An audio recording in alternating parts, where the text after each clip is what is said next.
Hello guys, what's up? I hope you are doing fine. This is me Mir Wahid and today I am going to teach you the next lecture of geography that is about the weather and climate. जो आपका climate chapter है और इसके साथ जो important जो concepts हैं वो हमें यहाँ पर समझना है. I am presenting this lecture series through WS Academy, one of the best platform for quality education. So let us start without wasting time. अगर आपने अभी तक चैनल को सब्सक्राइब नहीं किया तो चैनल को सब्सक्राइब करो, बेल आइकन को भी हिट करो सो दैट आपको रेगुलर बेस पे अपडेट्स मिलेंगे. ठीक है, तो चलो हम स्टार्ट करते हैं. आज का टॉपिक जो है that is weather and climate की हम बात करते हैं. Weather is the day today's condition of the atmosphere at any place as regard sunshine, temperature, cloud cover, wind, fog conditions, air temperature, humidity, precipitation and such other elements. Weather को अगर हम देखते हैं, वेदर होता है जो दिन की कंडीशन होती है. जैसे कि सपोज फॉर एग्जाम्पल आज की मैं बात करूँगा तो आज अगर आप बाहर देखोगे आप बोलोगे नहीं सर वेदर जो है, अगर धूप है तो आप बोलोगे सर वेदर धूप है. एट प्रेजेंट कंडीशन आप बताओगे. या कहीं पर बारिश अगर हो रही है तो आप बोलोगे सर बारिश हो रही है. ठीक है, मेरी बात समझ आ रही है. तो ये क्या होता है, ये एटमॉस्फेयर का क्या होता है, डे का कंडीशन होती है एक एटमॉस्फेयर की. ठीक है, जिस प्लेस पे भी आप हो, अगर आप जम्मू एंड कश्मीर में हो आप जम्मू एंड कश्मीर का बताओगे, आप जम्मू में हो वहाँ पर धूप है आप बोलोगे सर यहाँ का वेदर जो है वो यहाँ पर सनशाइन है. अगर आप फॉर कश्मीर में हैं फिर आप बोलोगे सर यहाँ पर बारिश है, बर्फ़ हो रही है. तो यहाँ का वेदर जो है वो ठीक नहीं है अगर बारिश हो रही है. तो यहाँ बोलोगे आप सर यहाँ का टेम्परेचर बहुत ज़्यादा है. यहाँ बोलोगे सर विंडी कंडीशंस है, फॉग है. यहाँ बोलोगे सर थोड़ा सा नमी है, यहाँ बारिश हो रही है. ठीक है, ये सारी चीज़ें आप क्या बताते हो, ये सभी कंडीशंस आप वेदर में बता देते हो. ठीक है, द एवरेज वेदर, फिर सभी वेदर के कंडीशंस को जोड़ देते हो आप एक जगह का. फॉर एग्जांपल आज आप बोलोगे कि सर आज यहाँ पर बारिश है, कल बोलोगे कल भी बारिश है, 5-10 दिन बारिश है, फिर आप बोलोगे बर्फ़ हो रही है. ठीक है, विंटर में बर्फ़.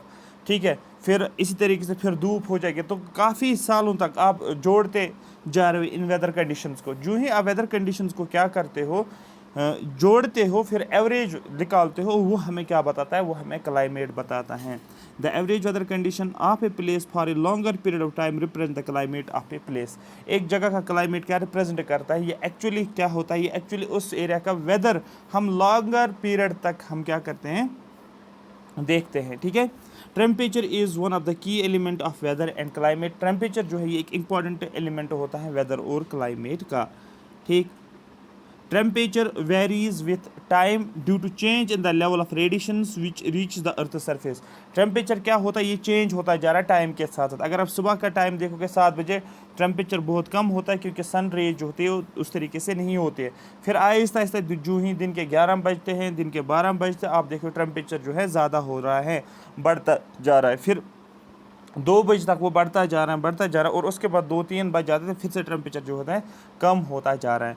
तो यही बोला जाता है टेम्परेचर जो है ये चेंज होता जा रहा है क्योंकि लेवल ऑफ रेडिएशन जो है वो चेंज हो जाती है. This is due to motion of earth that is rotation and revolution and inclination of the earth axis. ठीक है, और आपको ये पता है ये क्यों होता है, वेरिएशंस क्यों देखने को मिलते हैं. आप बोलोगे सर क्योंकि अर्थ जो है वो मोशन दिखाता है. 2 टाइप्स ऑफ मोशंस मैंने अर्थ का आपको बोला. एक मैंने आपको बोला रोटेशन दिखाता है, अर्थ अपने एक्सिस के थ्रू ही रोटेट करता है. दूसरा मैंने बोला अर्थ रिवॉल्व करता है. किसके अराउंड रिवॉल्व करता है, आपको बोलना है सन के अराउंड रिवॉल्व करता है. और जो अर्थ की जो एक्सिस होती है वो क्या होते हैं, वो इंक्लाइंड होती है. इसीलिए ये सभी चेंजेस हमें देखने को मिलता है. ठीक है, अगर अर्थ जो होता है ये इंक्लाइंड नहीं होता तो हर जगह पर क्या होता है, पूरे साल एक ही टेम्परेचर होता. या तो पूरे साल समर ही होता, या तो पूरे साल विंटर ही होता, या तो पूरे साल क्या होता, मतलब एक ही टाइप ऑफ टेम्परेचर कंडीशंस आपको देखने को मिलता, एक ही टाइप ऑफ वेदर कंडीशंस आपको देखने को मिलते हैं. तो वेदर चेंज होता है ये किसकी वजह से, अर्थ की रोटेशन की वजह से. मेरी बात समझ आ रही है. Temperature varies both horizontally and vertically. Temperature horizontally भी वेरी करता है और वर्टिकली भी। मेरा कहने का मतलब ये है, अगर आप यहाँ पर आप अर्थ के सरफेस हो, आप इस जगह पे हो, अर्थ के नज़दीक यहाँ पर आप देखो यहाँ पर अलग टेम्परेचर, आप ऑल्टीट्यूड पे जाते हो, आप देखते हो वहाँ का टेम्परेचर जो होता है कम होता है और सरफेस पे टेम्परेचर क्या होता है, ज़्यादा होता है। ये हो गया वर्टिकल वेरिएशन। हॉरिजॉन्टल वेरिएशन का मतलब, अगर ये अर्थ है, ये मैंने लोकेशन ए ली है, ये मैंने लोकेशन बी ली है, ठीक है, जहाँ पर सन की रेडिएशन डायरेक्टली हिट हो जाती है, यहाँ पर सपोज मैं बोलता हूँ यहाँ पर ये ज़्यादा हॉट होगा, यहाँ पर भी रेडिएशन पड़ती है लेकिन यहाँ पर इंक्लाइन है तो ये इससे हॉट नहीं, ये भी हॉट होगा लेकिन ये ज़्यादा होगा और ये कम होगा। फॉर एग्जाम्पल यहाँ पर 20 डिग्री आपको देखने को मिलेगा, यहाँ पर आपको 15 डिग्री देखने को मिलेगा। तो दैट मीन्स हॉरिजॉन्टल वेरिएशन भी और वर्टिकल वेरिएशन भी हमें टेम्परेचर में देखने को मिलता है। और जो ही आपको पता है यहाँ पर ज़्यादा गर्मी है तो लो प्रेशर होता है, यहाँ पर कम गर्मी है तो हाई प्रेशर होता है, और इसी की वजह से टेम्परेचर वेरिएशन की वजह से आप क्या बोलते हो, हाई और लो टेम्परेचर क्रिएट होता है। जब हाई और लो टेम्परेचर क्रिएट होता है तो विंड्स भी क्या करना शुरू करते हैं, मूव करना शुरू कर देती है। ठीक है, ये कॉन्सेप्ट क्लियर हो रहा है। Temperature decreases with increasing height, जितना हाइट बढ़ती जा रही है टेम्परेचर क्या होता है, कम होता जा रहा है। इसको हम एक कॉन्सेप्ट से जानते हैं जिसको बोलते हैं हम लैप्स रेट। क्वेश्चन आपको पूछा जाएगा, ये अगर अर्थ हैं, ये अगर अर्थ हैं, ठीक है, ये मैंने एक लाइन डाली है, यहाँ पर दूसरी लाइन, यहाँ पर तीसरी लाइन, सपोज लाइन ए, लाइन बी, लाइन सी, ये ऑल्टीट्यूड है। ए पे आप जा रहे हो, आप देखते हो यहाँ पर सपोज यहाँ पर था, सपोज यहाँ पर आप बोलोगे 20 डिग्री, जो ही आप लाइन ए पे ऊपर ऊपर जा रहे हो और लाइन ए तक पहुँच जाते आप देखोगे यहाँ पर हो गया 15 डिग्री, और ऊपर जाते आप बोलोगे सर यहाँ पर हो गया अब 10 डिग्री, और ऊपर जाते यहाँ पर हो गया 5 डिग्री। मतलब टेम्परेचर जो है वो रिड्यूस हो रहा है, कम होता जा रहा है विद इंक्रीज इन हाइट या विद इंक्रीज इन ऑल्टीट्यूड, और इसको बोला जाता है लैप्स रेट। लैप्स रेट का मतलब क्या होता है, आपको बोलना, लैप्स रेट का मतलब होता है with increase in height temperature क्या होता है, डिक्रीज होता है, इसको हम लैप्स रेट के नाम से जानते हैं। और ये लैप्स रेट कितना होता है आपको बोलना है, ये होता है 6.5 डिग्री सेल्सियस पर 1000 मीटर इन ट्रोपोस्फीयर। तो ट्रोपोस्फीयर में कितना होता है, ठीक है, 1 किलोमीटर में कितना टेम्परेचर चेंज हो रहा है, 1 किलोमीटर में कितना टेम्परेचर चेंज हो रहा है, आप बोलोगे सर 6.5 डिग्री चेंज होता है। जैसे कि मैं बोलता हूँ यहाँ पर सपोज यहाँ पर क्या हो रहा है, यहाँ पर टेम्परेचर सपोज मैं बोलता हूँ यहाँ पर 20, ठीक है, 20.5 यहाँ पर टेम्परेचर, 20.5 डिग्री यहाँ पर टेम्परेचर अर्थ पे। जो ही आप ऊपर जाते हो तो आप आगे 1 किलोमीटर तक, तो ये हो गया 1 किलोमीटर, यहाँ से यहाँ तक 1 किलोमीटर हो गया।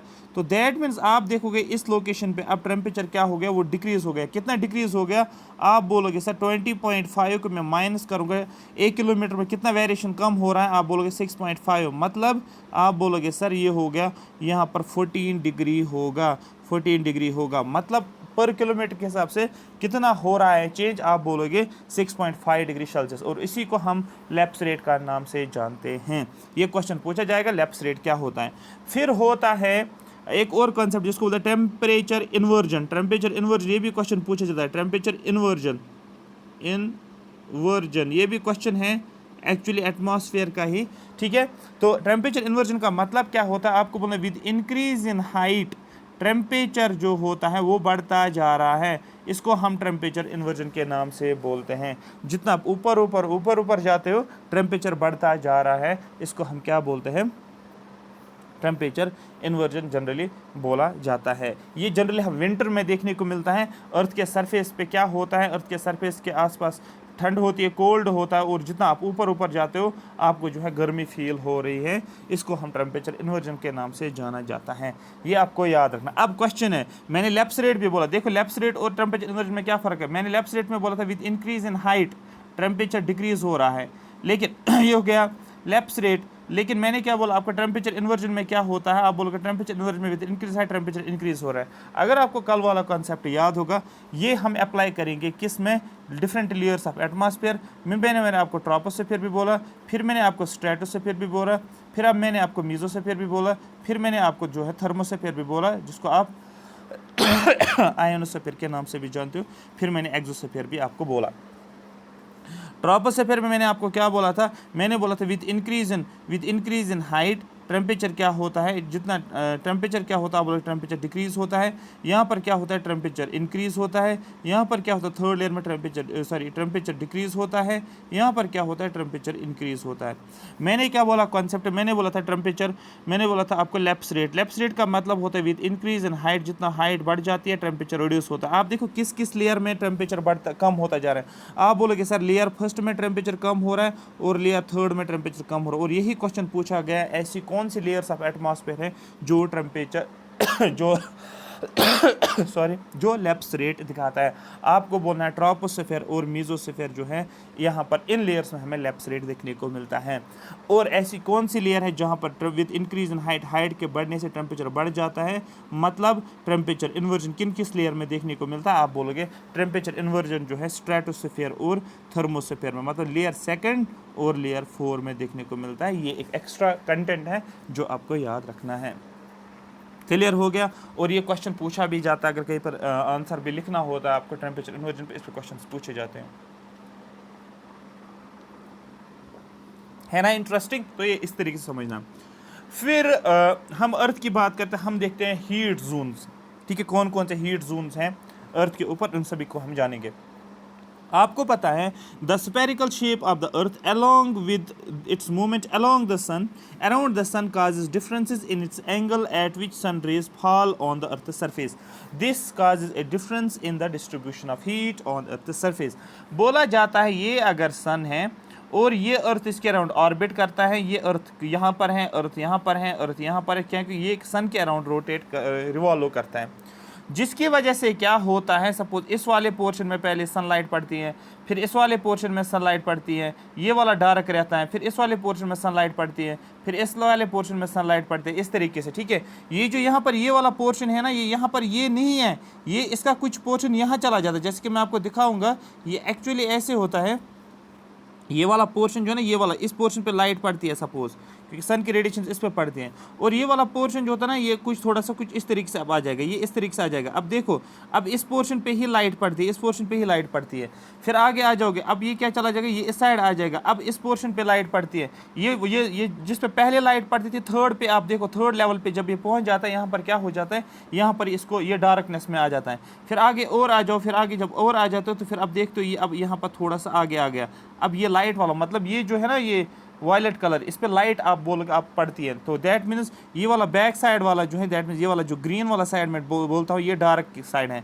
अब ये वाला पोर्शन जो है यहाँ पर, ये वाला पोर्शन जो है, ये वाला पोर्शन डार्क साइड में है, ये वाला पोर्शन ये वाला पोर्शन डार्क साइड में, और यहाँ पर लाइट है। इस तरीके से चल रहा है। दैट मीन्स अर्थ की रोटेशन की वजह से, और अर्थ जो अपने एक्सीज के थ्रू भी रोटेट करता है, रोटेट करता है, और जो ये रिवॉल्व करता है सन के अराउंड, इसकी वजह से क्या होता है, अर्थ पे हमें डिफरेंट जोन्स देखने को मिलता है, हीट डिस्ट्रीब्यूशन हमें देखने को मिलता है। अब कौन कौन से जोन्स हैं यही हमें जानना है। सबसे पहला जोन जिसको हम टॉरिड जोन से जानते हैं, सबसे हॉटेस्ट जोन माना जाता है। द मिड डे सन, 12 बजे का सन की बात कर रहा है, is exactly over had at least once a year on all latitudes in between the Tropic of Cancer and Tropic of Capricorn. It therefore receives maximum heat. इतना आपको समझना है, ये अगर मैं अर्थ बनाता हूँ और ये मैंने इसका इक्वेटर बनाया, ये ट्रॉपिक ऑफ कैंसर हो गया, ये वाली लाइन ट्रॉपिक ऑफ कैप्रिकॉर्न है, और ये वाला जोन आपको पता है पूरे साल में सन ट्रॉपिक ऑफ कैंसर पे भी होता है, साल के अंदर वो ट्रॉपिक ऑफ कैप्रिकॉर्न पे भी आता है, और इक्वेटर पे भी 2 बार आता है।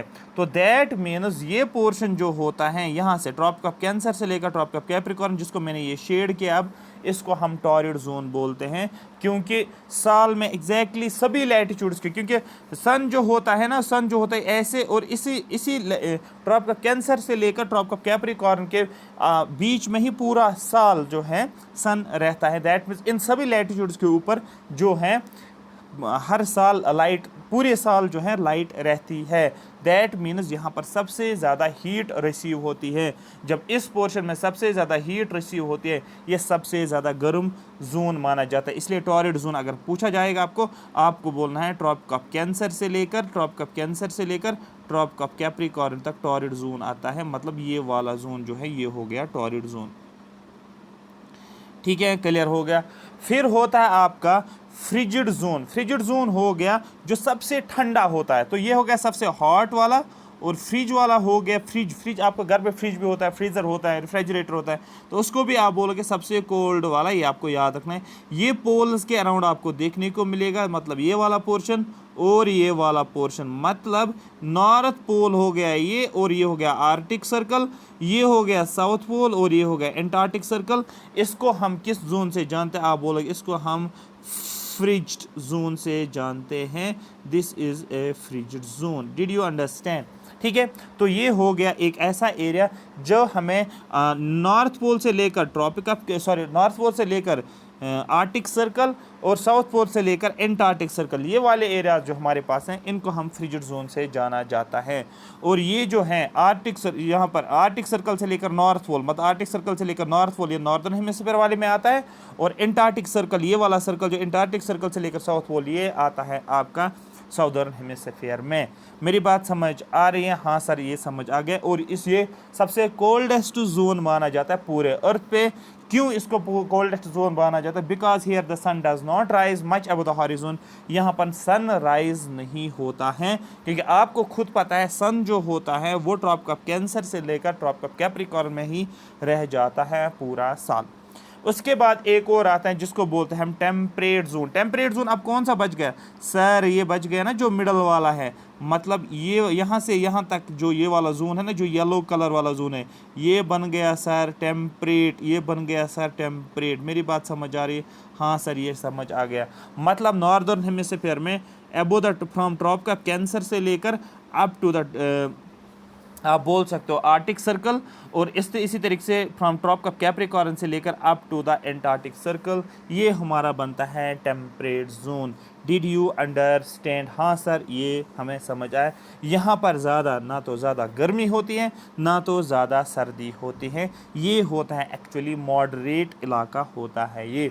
और यहाँ पर ज़्यादातर फ्लक्चुएशंस देखने को मिलते हैं। अभी वहाँ पर धूप होगी, आधे घंटे के बाद बारिश पड़ेगी, ऐसी सिचुएशंस आपको देखने को मिलती है। अभी अगर आप धूप हो रही है, आपको स्टिल छाता लेना पड़ेगा। अचानक से बारिश होती है, आपको पता भी नहीं चलेगा। तो आपने छाता साथ ले लिया, तो अचानक से बारिश हो गई, आपको छाता बंद करना पड़ेगा। तो ये इस temperate zone actually middle latitudes में ये ज़्यादातर देखने को मिलता है। और हायर लैटिट्यूड्स में हायर लैटिट्यूड्स में फ्रिजिड जोन, और लोअर लैटिट्यूड्स में टॉरिड जोन, और अपर मिडल लैटिट्यूड्स में टेम्परेट जोन। ये हो गए 3 जोन जो मैंने आपको बता दिया। तो यही लिखा है temperate zone, the mid day sun never shines overhead any latitude beyond the Tropic of Cancer and the Tropic of Capricorn. आपको पता है सन जो होता है वो ट्रॉपिक ऑफ कैंसर से लेकर ट्रॉपिक ऑफ कैप्रिकॉर्न के बीच में ही रहता है। मतलब इसका कहने का इस स्टेटमेंट का ये है, सन जो है वो कभी भी जो है ट्रॉपिक ऑफ कैंसर से बियॉन्ड नहीं जाता है और ट्रॉपिक ऑफ कैप्रिकॉर्न से बियॉन्ड नहीं जाता है। The angle of the sun rays goes on decreasing towards the poles. जो एंगल, अगर सन यहाँ पर अब पोल्स की तरफ अगर चला जाएगा ना, सपोज सन रेज, तो ये क्या हो जाता है, ये डिक्लाइन हो जाता है, डिक्रीज होता है। And the Tropic of Capricorn and Antarctic Circle in the southern hemisphere they have moderate temperature. इसमें क्या आपको देखने को मिलता है, मॉडरेट टेम्परेचर। और ये टेम्परेट जोन क्या होता है आपको पता है? टेम्परेट जोन क्या होता है? ट्रॉपिक ऑफ कैप्रिकॉर्न से लेकर यहाँ पर ये वाला जोन मैं बोलता हूँ, और ट्रॉपिक ऑफ कैंसर से लेकर ये वाला जोन में जनरली बोलता हूँ, जिसको आप टेम्परेट जोन से बोलते हैं। क्वेश्चन पूछा गया टेम्परेट मतलब मॉडरेट टेम्परेचर, टॉरिड मतलब हॉट टेम्परेचर, काफ़ी गर्मी होती है, maximum temperature, maximum heat. Frigid zone सबसे कोल्ड। देखो टी से एच करोगे, हॉट जोन होता है, मतलब टॉरिड जोन, ठीक है, TO बोल सकते हो। फ्रिज को करोगे तो आप बोलोगे कोल्ड, ये तो याद रहेगा, फ्रिज में ठंडा रखने के लिए रखते हैं, इस तरीके से ले कर सकते हो। फिर टेम्प का मतलब होता है मॉडरेट, ठीक है, टेम्प का मतलब मॉडरेट आप याद रखोगे। ये कॉन्सेप्ट्स हैं, याद रखने की क्या ज़रूरत है उस तरीके से। अगर आपको समझ आ गया तो आपको सीधे जो है वहाँ पर एग्ज़ाम में समझ आ जाएगा। फिर है एयर प्रेशर, एयर का प्रेशर होना, विंड्स आना, साइक्लोन्स होना, ये सारी चीज़ें हम देखेंगे। एयर प्रेशर की अगर हम बात करते हैं, air pressure is defined as the pressure exerted by the weight of air on the earth surface.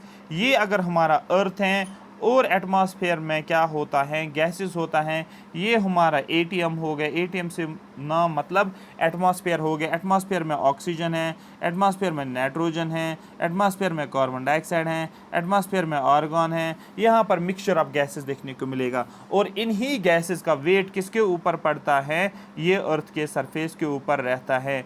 जब अर्थ के सरफेस के ऊपर रहता है तो एटमॉस्फेयर का प्रेशर आता है, और इसी को हम एयर प्रेशर के नाम से जानते हैं। मतलब दैट मीन्स अगर आप यहाँ पर हो अर्थ के सरफेस के नज़दीक, ऊपर आपके पास काफ़ी ज़्यादा प्रेशर आ रहा है, तो दैट मीन्स सरफेस पे ज़्यादा प्रेशर होता है। ये आपको याद रखना है, मैक्सिमम प्रेशर।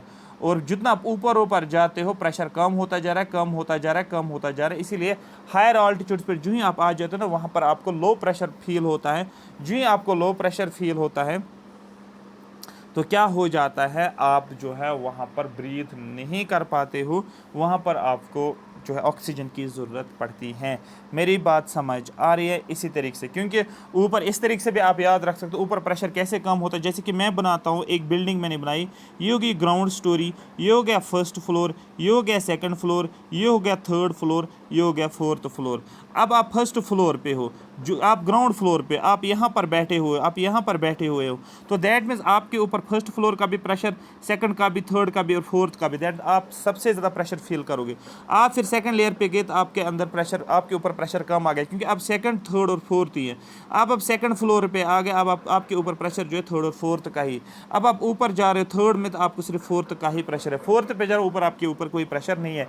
बस इसी लिंक कॉन्सेप्ट के साथ आप एटमॉस्फेरिक प्रेशर को जो है याद रख सकते हो, ठीक है। मतलब यहाँ पर क्या है, as we go up in the layers of atmosphere, जितना हम ऊपर ऊपर लेयर्स में जाते हैं, ट्रोपोस्फेयर से स्ट्रेटोस्फेयर, स्ट्रेटोस्फेयर से ट्रोपोस्फेयर से स्ट्रेटोस्फेयर, स्ट्रेटोस्फेयर से मीजोस्फेयर, मीजोस्फेयर से थर्मोस्फेयर, थर्मोस्फेयर से एक्सोस्फेयर। इस तरीके से जितना आप ऊपर ऊपर ऊपर ऊपर जाते हो, the pressure falls rapidly, pressure बहुत तेजी से कम होता जा रहा है, ठीक है। अगर मैं लिखता हूँ सपोज यहाँ पर प्रेशर 100 बार्स, बार होता है प्रेशर का यूनिट, इस तरीके से आप याद रख सकते हो। ऊपर जो है प्रेशर हो जाएगा सपोज 80 बार्स, कम हो गया, ऊपर जाओगे आप, ठीक है। जितना जितना लेयर, टेम्परेचर आपको पता है एक लेयर में ज़्यादा होता है, यहाँ पर टेम्परेचर कम होता है जरा ऊपर जाने से, यहाँ पर ज़्यादा होता है ऊपर जाने से, यहाँ पर कम होता है ऊपर जाने से, यहाँ पर ज़्यादा होता है ऊपर जाने से, लेकिन प्रेशर जो है वो कम होता जा रहा है as you move above the earth surface. The air pressure is highest at the sea level. सबसे ज़्यादा एयर प्रेशर कहाँ पर आपको बोलना है, सी लेवल पे, एंड डिक्रीजेज विथ हाइट, और विथ हाइट इन क्या होता है, प्रेशर डिक्रीज होता है। ये क्वेश्चन आपको पूछा गया था प्रेशर पे, जो 2018 वाला बैच जो है JKPSI का, उसमें प्रेशर के ऊपर क्वेश्चन पूछा गया था। एक्चुअली प्रेशर पूछा गया था फिजिक्स के सेंस में, क्योंकि फिजिक्स का जो आपका जनरल साइंस था वहाँ पर आपको पूछा गया था वो यूनिट का कन्वर्जन, मतलब बार, पास्कल। प्रेशर का यूनिट जो होता है ना, प्रेशर का यूनिट होता है, आपको बोलना है पास्कल, ठीक है। प्रेशर का यूनिट पास्कल होता है और प्रेशर का यूनिट बार भी होता है। इनके रिलेशंस आपको बताई गई थी एक्चुअली, ये यहाँ पर मुझे अभी क्लिक हो गया है। Horizontally, the distribution of air pressure is influenced by the temperature of air at a given place. Horizontally अगर आप देखोगे जो एयर का डिस्ट्रीब्यूशन होता है वो कैसे इन्फ्लुएंस होता है, वो होता है जो टेम्परेचर एयर का कैसा रहता है। जैसे कि आपको पता है, ये अगर अर्थ सरफेस है, ये अगर अर्थ का सरफेस है, ठीक है, आपको पता है यहाँ पर मैं बोलता हूँ आपको, ये सनलाइट पड़ती है। अब देखो सन की रेडिएशन इस लोकेशन ए पे भी है, सन की लोकेशन बी पे भी, सी पे भी, लेकिन ए के ऊपर डायरेक्ट रेडिएशन आप बोल सकते हो, ठीक है। यहाँ पर देखो रेडिएशन जो थे इंक्लाइन आने शुरू हो गए, इंक्लाइन आना, और उनकी डिस्टेंस भी ज़्यादा कवर करे। सी पे आप आ जाओ, अब रेडिएशन बहुत दूर से आने लगी है। अब बात समझ आ रही है, क्लियर हो गया? हाँ सर। तो लेकिन यहाँ पर भी ये भी हीट हो जाता है, ये भी सरफेस हीट हो गया, ये भी सरफेस हीट हो गया, ये भी सरफेस हीट हो गया, लेकिन यहाँ पर ए का टेम्परेचर ज़्यादा होगा। ए का टेम्परेचर जो होगा, ए का टेम्परेचर ज़्यादा होगा, T1 टेम्परेचर, बी का टेम्परेचर उसके बाद आएगा T2 लिखूंगा मैं, सी का टेम्परेचर उसके बाद आएगा T3 लिखूंगा। जिसका टेम्परेचर ज़्यादा होता है वहाँ पर प्रेशर लो होता है, तो यहाँ पर प्रेशर जो है आपको लो प्रेशर देखने को मिलेगा, और जिसका टेम्परेचर सबसे कम देखने को मिलेगा वहाँ पर हाई प्रेशर होता है। और देखो टेम्परेचर का वेरिएशन, यहाँ पर टेम्परेचर T1, यहाँ पर टेम्परेचर T3, टेम्परेचर वेरिएशन की वजह से प्रेशर वेरी हो गया, यहाँ पर हाई प्रेशर है और यहाँ पर लो प्रेशर है। और आपको पता है विंड्स क्या करती है, मूव करती है from region of high pressure to a region of low pressure, यही इसका कहना है यहाँ पर, और इसी को बोला जाता है मूविंग एयर। एयर मूव करता है ना, क्योंकि एयर यहाँ से मूव करता है, क्योंकि हाई प्रेशर एयर यहाँ से मूव करना शुरू करेगा, कहाँ की तरफ जाएगा, लो प्रेशर की तरफ चला जाएगा। तो मूविंग एयर को ही हम क्या नाम बोलते हैं, हम इसको विंड के नाम से जानते हैं। ये आपको समझ आया होगा। तो एयर प्रेशर का रीज़न क्या है, आपको बोलना है टेम्परेचर का चेंज होना, और उस एयर प्रेशर का चेंज होना जो है, एयर प्रेशर जो डेवलप होता है, एक आप बोलते हैं प्रेशर ग्रेडियंट, जनरली आप बोलते हो, जो ही प्रेशर ग्रेडियंट बनता है तो विंड्स बनना शुरू हो जाते हैं। जैसे कि मैं आपको बोलता हूँ लोकेशन ए और लोकेशन बी, यहाँ का प्रेशर 100 है और यहाँ का प्रेशर जो है सपोज 20 मैं लिखता हूँ, लेकिन यहाँ का प्रेशर जो है, यहाँ पर सपोज मैं 100 लिखता हूँ, लेकिन यहाँ का प्रेशर मैं लिखता हूँ सपोज 70 लिखता हूँ।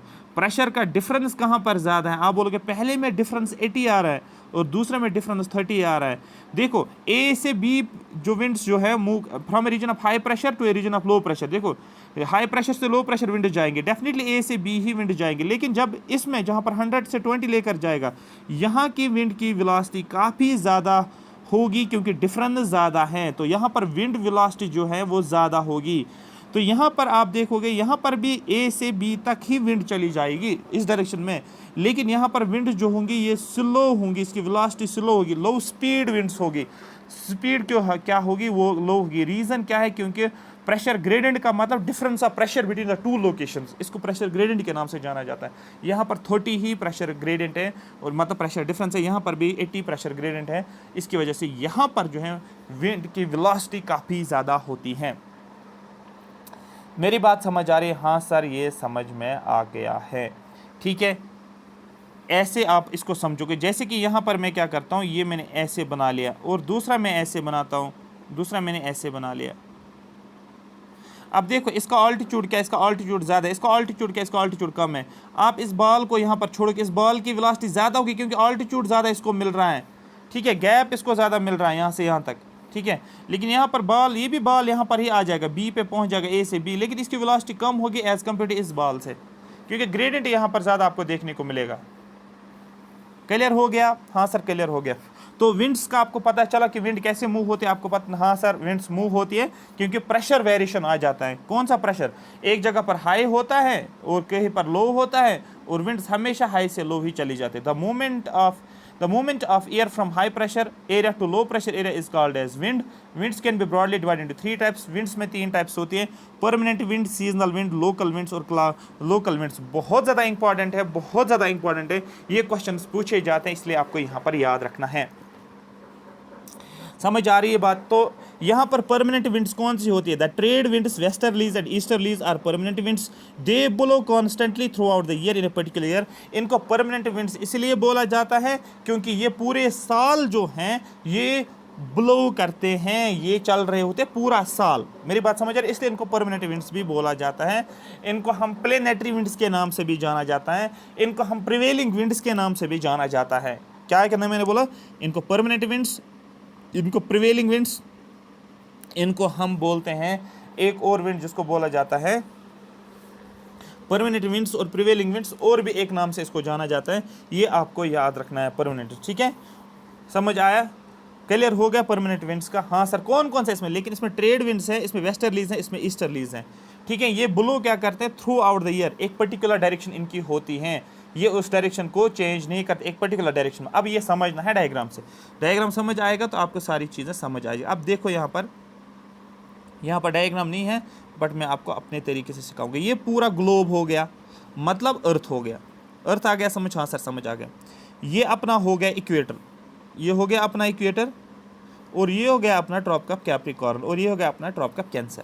यहाँ तक क्लियर? हाँ सर ये क्लियर हो गया। अब देखो मैं क्या करता हूँ, देखो इक्वेटर पे क्या होता है? लो प्रेशर होता है, ये हमेशा याद रखना, लो प्रेशर होता है, क्योंकि यहाँ पर ये ज़्यादा गर्म होता है, हीट जब ज़्यादा होते तो लो प्रेशर होता है। उसके बाद वाला जोन मैं बोलता हूँ, इसके ऊपर वाली लाइन आप बोलोगे सर ये हो गया हाई प्रेशर, इस तरीके से आपने याद रखना है। यहाँ पर ये हो गया हाई प्रेशर, इसके बाद फिर से ऊपर आ जाओगे, पोल्स पे टेम्परेचर काफ़ी लो होता है। लो टेम्परेचर का मतलब क्या होता है? Sorry, low pressure, high pressure, और हाँ यहाँ पर एक और लाइन है, यहाँ पर एक और लाइन है, तो इसको बोलते हैं लो प्रेशर, और पोल्स पे होता है हाई प्रेशर। अब आप बोले कि पोल्स पे क्यों हाई प्रेशर है? पोल्स पे इसलिए हाई प्रेशर है क्योंकि यहाँ पर क्या होता है, यहाँ पर आपको जो हैं कोल्ड विंड्स होते हैं। तो दैट में टेम्परेचर कम, प्रेशर ज़्यादा, इनवर्स रिलेशन है ना प्रेशर। आपने पढ़ा ना Boyle's law, Charles law, Avogadro's law chemistry में, वहाँ पर ही वो लॉज जो हम पढ़ते हैं गैस लॉज, वहाँ पर ही हमें समझ आता है। तो अब वहाँ पर आपको जाना नहीं है, आपको ये समझना। अब देखो विंड की टेंडेंसी क्या है सर, विंड की टेंडेंसी है from a region of high pressure to a region of low pressure. Wind कहाँ से मूव करता है सर, विंड मूव करता है from a region of high pressure to a region of low pressure. ये यहाँ से यहाँ तक वाला रीजन क्या है, आप बोलोगे सर ये नॉर्दर्न हेमिस्फीयर है। अगर ये समझ आ गया ना आपको सारा कुछ समझ आ जाएगा। ये क्या है सर, ये लो प्रेशर है यहाँ पे, सॉरी ये साउदर्न हेमिस्फीयर है, ये साउदर्न हेमिस्फीयर है। विंड कहाँ से आएगा, हाई प्रेशर से आएगा। देखो विंड हमेशा हाई प्रेशर से लो जाता है। ये वाली लाइन हाई प्रेशर, सपोज मैंने ये लोकेशन लिया, यहाँ से विंड निकली और ये कहाँ तक आ जाएगा, ये आ जाएगा सर लो प्रेशर की तरफ। तो ये ऐसे आ जाएगा, ये ऐसे आना शुरू हो जाता है। यहाँ पर आप देखो हाई प्रेशर, ये वाली लाइन हाई प्रेशर है, तो सपोज इसको आगे विंड जो है वो आगे चली गई ये लो प्रेशर की तरफ। ये क्लियर हो गई, अर्थ के सरफेस पे चल रहा है। अरे बात समझ, इक्वेटर की तरफ जो है विंड्स मूव कर रही है। कहाँ से, आप बोलोगे ट्रॉपिक ऑफ कैंसर से लेकर ट्रॉपिक ऑफ कैंसर से यहाँ तक आ जाए, मतलब हाई प्रेशर से लो प्रेशर की तरफ आता है। ठीक है, ये हो गया क्लियर। हाँ सर ये क्लियर हो गया। अब देखो क्या हो जाएगा, लेकिन विंड जो होती है ये डायरेक्ट नहीं जाती। विंड जो है ये डायरेक्ट ऐसे नहीं जाती है, ये विंड थोड़ा सा क्या होते हैं, ये टिल्ट हो जाते हैं। ये क्या होता है, डिफ्लेक्ट। विंड को ऐसे जाना था लेकिन विंड कुछ डिफ्लेक्शन ले रही है। विंड को ऐसे आना था लेकिन विंड कुछ डिफ्लेक्शन ले रही है। लेकिन अब क्वेश्चन है सर ये डिफ्लेक्शन जो हो रहा है ये कहाँ पर राइट की तरफ हो रहा है, कहाँ पर लेफ्ट की तरफ हो रहा है। याद रखना नॉर्दर्न हेमिस्फीयर में विंड की जो भी डायरेक्शन होती है, अगर विंड की डायरेक्शन नॉर्दर्न हेमिस्फीयर में ऐसे है तो ये कहाँ पर डिफ्लेक्ट होगा, ये राइट वर्ड की तरफ होगा अगर डायरेक्शन ऐसे एरो।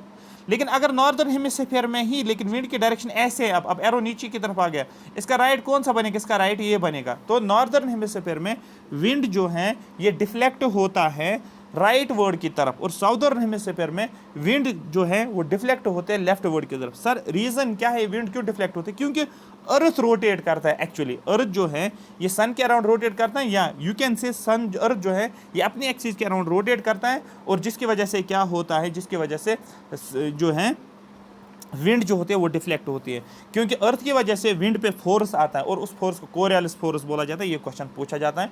कोरियोलिस फोर्स इक्वेटर पे 0 होता है, पोल्स पे मैक्सिमम होता है। ये भी क्वेश्चन पूछा गया है, बस ये आपको एक्चुअली याद रखना है। अब यहाँ पर देखो ध्यान से, ठीक है। तो विंड्स को कैसे आना था, विंड्स को ऐसे आना था, लेकिन विंड क्या करेगी, राइट वर्ड डिफ्लेक्शन। एरो का राइट कौन सा, ये वाला, ऐसे अब विंड्स आएगी। अब मैं सारी विंड्स ऐसे दिखाऊंगा इस जोन में, ऐसे ऐसे ऐसे और ऐसे। ये आपका ईस्ट हो गया, ये आपका वेस्ट। ऐसा लग रहा है कि विंड्स कहाँ से आती है, ईस्ट से आती है। अरे क्योंकि ईस्ट ये है ना, ईस्ट वाला साइड, ऐसा लग रहा है ये विंड्स ईस्ट से आ गई है। मेरी बात समझ आ गई। अब ये विंड जो देखो, ये वाली विंड जो देखो, ये वाली विंड, ये इसको डायरेक्शन स्ट्रेट है, लेकिन ये भी क्या करेगा, ये अब साउदर्न हेमिस्फीयर, लेकिन ये लेफ्ट वर्ड डिफ्लेक्शन दिखा। इसका लेफ्ट क्या आएगा, ये वाला आएगा। ये ऐसे देखो, ये ऐसे देखो, ये भी ऐसा देखो, ये भी ऐसा देखो, ऐसे ऐसे ऐसे।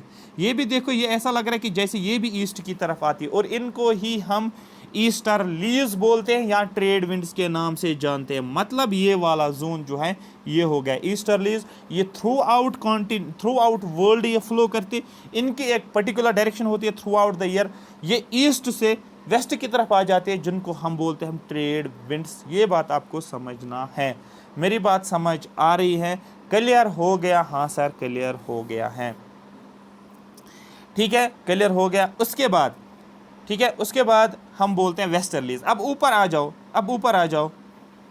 ऊपर आने का सेंस मेरा ये है, अब विंड्स कहाँ से मूव करते हैं, from region of high pressure to low pressure. अब विंड कहाँ से जाएगी, हाई से लो। हाई से लो का मतलब ये ऐसे विंड जाएगी, और यहाँ पर हाई क्या है, यहाँ पर हाई वाला ये लाइन है, लो वाली लाइन कौन सी, ये वाली। विंड कहाँ से आ जाएगी, यहाँ से यहाँ तक।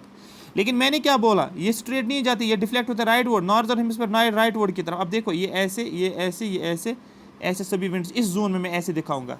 और यहाँ पर विंड को ऐसे आना था, लेकिन ये राइट वर्ड डिफ्लेक्ट होगा ऐसे, सॉरी लेफ्ट वर्ड, सॉरी मुझे ऐसे दिखाना है, लेफ्ट वर्ड, लेफ्ट वर्ड, ये लेफ्ट वर्ड, और ये एक्चुअली ऐसे मुझे दिखाना है, ऐसे मुझे दिखाना है, ऐसे मुझे दिखाना। ऐसा लग रहा है कि ये विंड जो है जैसे वेस्ट से आ रही है। यहाँ पर देखो जैसे ये विंड जो है वेस्ट से जा रही है ऐसे से, इस जोन को ये वाला वेस्टर्लीज हो गया, और ये वाला भी वेस्टर्लीज हो गया, और ये वाला जो है ये ईस्टर्लीज हो गया। ये क्लियर हो गया। फिर कौन सा जोन बच गया सर, फिर पोल्स वाला जोन बच गया। पोल वाला जोन, पोल वाला जोन, पोल वाला जोन मैं आपको दिखाता हूँ, एक सेकेंड, एक सेकेंड। पोल वाला जोन, पोल वाला जोन होगा, देखो ये हाई प्रेशर है, हाई से लो की तरफ विंड आ जाएगी। ये हाई प्रेशर हाई से लो की तरफ विंड आ जाएगी, ठीक है।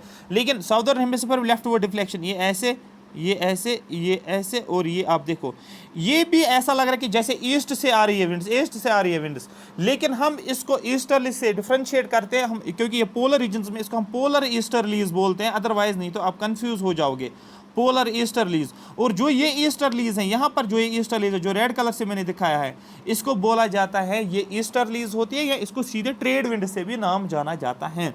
और यहाँ पर भी विंड्स आती है from A high to low, लेकिन ये राइट वर्ड डिफ्लेक्शन होता है। देखो ऐसा लग रहा है कि जैसे कि ईस्ट से आ रही है, जैसे कि ईस्ट से आ रही है, जैसे कि ईस्ट से आ रही है, इसलिए इनको पोलर ईस्टर्लीज के नाम से जाना जाता है। ये आ गया समझ, ये पूरे ग्लोब में फ्लो करती हैं, इसलिए इनको परमानेंट विंड्स बोला जाता है, या प्रिवेलिंग विंड्स भी बोला, या डोमिनेंट विंड्स भी आप बोल सकते हो। मुझे अभी याद आ गया फिर से ये वाला पॉइंट। ऑल सेट, हाँ सर क्लियर हो गया, ये हो गया आपका परमानेंट विंड्स, ठीक है। इसलिए मैंने बोला ट्रेड विंड्स, ऐसी जो विंड्स आ रही थी अभी साउदर्न हेमिस्फीयर में ऐसे ऐसे, नॉर्दर्न हेमिस्फीयर में ऐसे ऐसे आ रही थी, और साउदर्न हेमिस्फीयर में ऐसे ऐसे ऐसे ऐसे आ रही थी, और बीच में क्या था, बीच में सर अपना इक्वेटर हो गया था, ठीक है, हो गया ये वाला। कर फिर मैंने वेस्टर्लीज का नाम बोला था, वेस्टर्लीज वाला जोन मैंने कौन सा दिखाया था, ये वाला जोन सर, वेस्टर्लीज आपने ये दिखाया था, ये वाला जोन। ऐसे लग रहा है कि विंड्स कहाँ से निकलते हैं, वेस्ट से निकलते हैं, ऐसे ऐसे ऐसे ऐसे ऐसे, और यहाँ पर भी ऐसा लग रहा है कि विंड जो होता है वेस्ट से आ रही है, आप ऐसे ऐसे ऐसे ऐसे ऐसे, ठीक है। ये वाला जोन हो गया वेस्टर्लीज, ये भी हो गया वेस्टर्लीज, ये हो गया ईस्टर्लीज, इसी को ट्रेड विंड्स के नाम से भी जाना जाता है। फिर मैंने पोल्स वाला रीजन लिया था, पोल्स में सर आपने दिखाया था कि ये कुछ इस तरीके से विंड्स आ जाती हैं, ऐसे आ रही है, ऐसे आ रही है, ऐसे आ रही है, ऐसा लग रहा है कि ईस्ट से विंड्स आ रही है। ईस्ट से आने का मतलब होता है ये पोलर रीजन की विंड्स है, दैट मीन्स इनको हम ईस्टर्लीज, इसको हम पोलर ईस्टर्लीज के नाम से जानते हैं। ये कुछ इस तरीके से, और यही मैंने आपका पूरा ग्लोब दिखाया था, आपको समझ आया होगा। ये अपना हो गया इक्वेटर, ठीक है, क्लियर हो गया, हाँ सर ये क्लियर हो गया, इसलिए समझाना था। दूसरी होती है सीजनल विंड्स, जो सीजन में, जैसे कि हम सबसे इंपॉर्टेंट विंड मानसून विंड है, क्योंकि वो एक सीजन में आता है। मई का एंडिंग मंथ आ गया, मानसून शुरू हो गया, फिर 1 जुलाई से, जून से शुरू होना शुरू होता है, एंडिंग मई से शुरू होना शुरू हो जाता है, और फिर अक्टूबर नवंबर में फिनिश हो जाता है। तो मतलब इनको सीजनल विंड्स बोला जाता है। एग्जांपल पूछा जाएगा मानसून क्या है, क्या ये परमानेंट विंड है, क्या ये सीजनल विंड, आपको बोलना है seasonal reversal of winds is called as monsoon. Winds क्या करती हैं, जो ये विंड आ जाती हैं, ये साउथ वेस्ट से आ जाती हैं, और फिर आके इंडिया को कवर कर लेती है, फिर विंटर का के आसपास जो है ये पूरा वापस आ जाता है ऐसे, और ये क्या लग रहा है, ये नॉर्थ ईस्ट से जैसे आ रही है, और इसको बोला जाता है, ये होता है रिट्रीटिंग मानसून, और ये होता है south west monsoon, on set of monsoon generally इसको बोला जाता है, ठीक है। और इसी को ये सीज़न के साथ चेंज होता है। देखो समर में के टाइम पे ऐसे आता है, और जो ही विंटर आना शुरू हो जाता है ये वापस मुड़ना शुरू होता है। तो सीज़न के साथ विंड की डायरेक्शन भी चेंज होती है, इसलिए इसको सीजनल विंड्स बोलते हैं। These wind change the direction in different seasons, अलग अलग सीजन में अलग अलग डायरेक्शन होती है, इसलिए इनको मानसून बोला जाता है। और इंडिया में एग्जाम्पल जो है मानसून विंड्स, ये सीजनल विंड्स होती हैं। फिर होती है लोकल विंड्स, जैसे कहीं पर लू आता है, कहीं पर काफ़ी गर्म हवा आ जाती है, ठीक है, ठीक है। हॉट लू किसको बोलते हैं, हॉट ड्राई विंड जो होती है इसको बोलते हैं हम लू। ये होती है लोकल विंड, एक लोकल एरिया में आपको देखने को मिलेगा, एक पर्टिकुलर डे में, एक पर्टिकुलर एरिया में। जैसे कि जम्मू में, जैसे कि हम दिल्ली में बोलेंगे, एक पर्टिकुलर जगह पे आ जाता है, पूरे जम्मू में नहीं होगा, ठीक है, जम्मू के बाकी डिस्ट्रिक्ट्स में नहीं होगा, जो ठंड इलाके हैं, ठीक है। गर्म गर्म इलाकों में एक गर्म हीट आ जाते हैं, जिसको लू बोलते हो। These blow only during a particular period, ये एक पर्टिकुलर टाइम पीरियड में फ्लो करता है। ऑफ द डे, दिन के 1 आवर में, 2 आवर में, पूरे 4-5 घंटे रहता है इन स्मॉल एरिया, छोटे छोटे एरियाज में। जैसे कि land breeze and sea breeze आता है, सी से विंड आ जाती हैं, या आप बोल सकते हो लैंड से विंड्स निकलते हैं सी की तरफ, इसको बोला जाता है लैंड ब्रीज और सी ब्रीज। सी से जब विंड्स आ जाते हैं उसको सी ब्रीज बोला जाता है, और लैंड से जो विंड निकलती हैं उसको बोला जाता है लैंड ब्रीज, ये आपने सुना होगा। एक और कॉन्सेप्ट है जिसको हम क्लाउड्स बोलते हैं। क्लाउड क्या है, a visible mass of condensed water vapour. ये एक्चुअली एटमॉस्फेयर में क्या होता है, ये वाटर वेपर्स होते हैं, ऐसे ऐसे ऐसे ऐसे ऐसे, ठीक है, ये ऐसे ऐसे ऐसे। लेकिन ये वाटर वेपर्स क्या होते हैं, ये कंडेंस हो जाते हैं, कंडेंस होना, ऐसे ऐसे कंडेंस हो गए ये ऐसे वाटर वेपर्स। तो दैट मीन्स फिर ये क्या होता है, ये क्लाउड्स बन जाते हैं, ठीक है। और यही क्लाउड्स क्या करते हैं, कंडेंस्ड वाटर वेपर जो होते हैं, जो फ्लोट कर रहे होते हैं एटमॉस्फेयर में, एक दूसरे के साथ मिलकर क्या बनाते हैं, क्लाउड्स बनाते हैं। ये समझ आ गया? हाँ सर समझ आ गया। नेक्स्ट टॉपिक जो रहेगा हमारा that would be about cyclone. Cyclone से हमेशा क्वेश्चन बनता है, साइक्लोन्स क्या होते हैं, एंटी साइक्लोन्स क्या होता है, ट्रॉपिकल क्या होता है, सब ट्रॉपिकल, हरिकेन क्या होता है, टाइफून आप न्यूज़ में सुनते हो, वहाँ पर टाइफून आ गया, वहाँ पर हरिकेन्स आ गए जापान में, वहाँ पर विल्ली विल्ली आ गया, वहाँ पर टाइफू आ गया, ठीक है। जनरली इंडिया में इसको साइक्लोन बोलते हैं। ये सारी चीज़ें हम देखेंगे और आपका जो है ये क्लियर हो गया है। आई होप आपको समझ आया होगा। अगर आपको ये सेशन अच्छा लगा बोलो यस सर हमें अच्छा लगा, लाइक बटन पे क्लिक करो, शेयर भी करो और सब्सक्राइब भी करो double S academy YouTube channel को। Thank you so much for watching me.